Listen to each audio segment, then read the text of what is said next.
समय तक एकांत नहीं रहना चाहिए। जवान बेटी हो, अपनी जवान पुत्री हो तो भी बहुत समय तक एकांत नहीं रहना चाहिए। आप और आपकी पुत्री के बीच में तीसरा कोई होना चाहिए।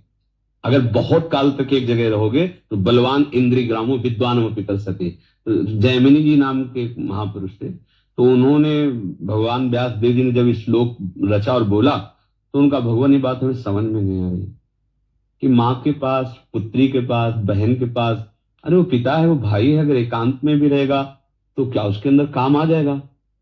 मतलब वो मूर्ख ही होगा तो ऐसा होगा।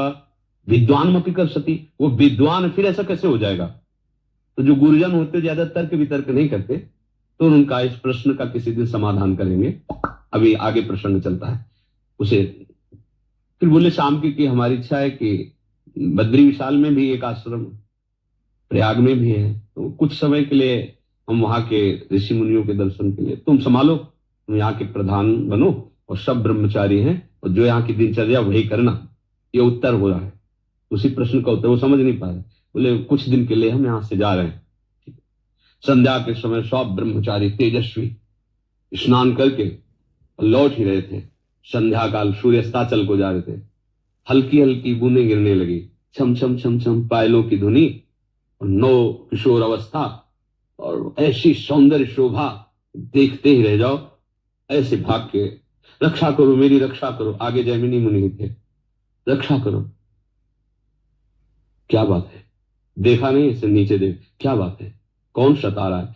मैं भटक गई हूँ, रात्रि का समय है। अगर एक रात्रि आपके यहाँ मुझे रहने को मिल जाए तो मैं प्रातः अपने स्थान को चली जाऊंगी, पर मेरी रक्षा करो, मेरा स्त्री शरीर है, मैं जंगल में रह नहीं सकती और मैं भटक गई हूँ।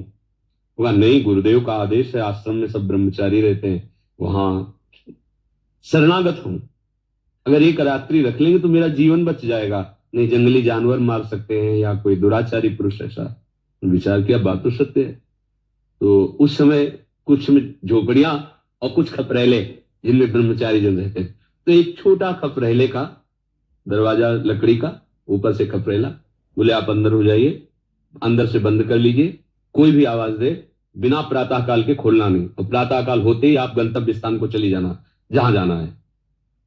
और बैठे आके संध्या में वही आवाज, वही रूप, बार बार हटाने की कोशिश की, हट नहीं रहा। तो मन में आया कि मैंने पूछा नहीं कि तुम जंगल में कैसे फंस गई, तुम किसकी बेटी हो, तुम्हारा ब्याह हुआ है कि नहीं हुआ है, तुम्हारा नाम क्या है, ये तो पूछा ही नहीं। पूछते हैं चल के। उठे, गए, दरवाजा खोलो। उनका नहीं, जैमिनी जी का आदेश है प्रातः। तो मैं जैमिनी, बोले नहीं आदेश है, नहीं खुलेगा। तो ऊपर के खपरे हटा के, बांस की फंटियां होती उनको हटा के अंदर देखा, दिव्य रूप। निषेध है, चरण को देखते हुए वार्ता करो, दृष्टि नहीं। जो चाहे आपन कल्याणा, सुजस सुमति शुभ गति शुभ नाना, सो परनार लीलार गोसाई, तजो चौथ के चंद्र की नहीं। जैसे चौथ का चंद्रमा नहीं दर्शन, ऐसे लिखा है काम भाव से किसी भी माता बहन के मुख को देखना या उसके अंगों को देखना निषेध है। उन्होंने देखा, कहा हम एक बात पूछना चाहते थे, आपका ब्याह हुआ है कि नहीं? तो और मुस्कुराते हैं कहा नहीं, अभी कैसे हो सकता है, हमारी तो अभी नौ किशोर अवस्था है, हमारा भी ब्याह नहीं हुआ। आप तो नैष्ठिक ब्रह्मचारी, आजीवन ब्रह्मचर्य का व्रत लिए।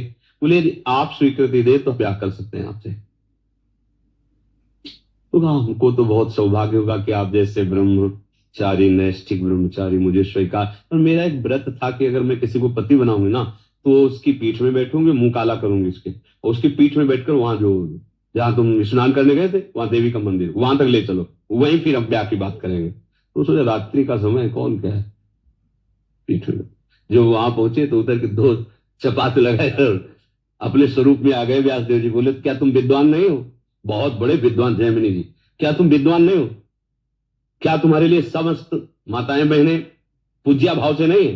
कहां पहुंच गए, कहां पहुंच गए? बोले हाँ गुरु जी, बलवान इंद्रिय ग्रामो विद्वान पितर सती, आपने जो लिखा सत्य लिखा।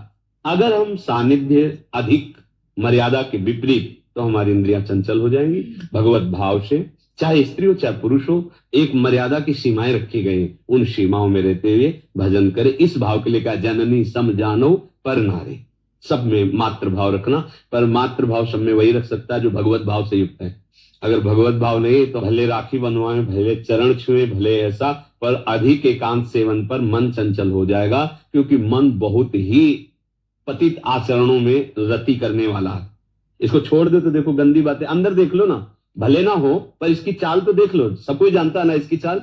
अपने मन की दशा छोड़ दो तो सबकी, किसी एक की नहीं, सबकी वो पतन की तरफ जाती है। हाँ, मंत्र बल से, नाम जप से, सत्संग से हम इसको ऊर्ध्व गति भगवान की तरफ चलाते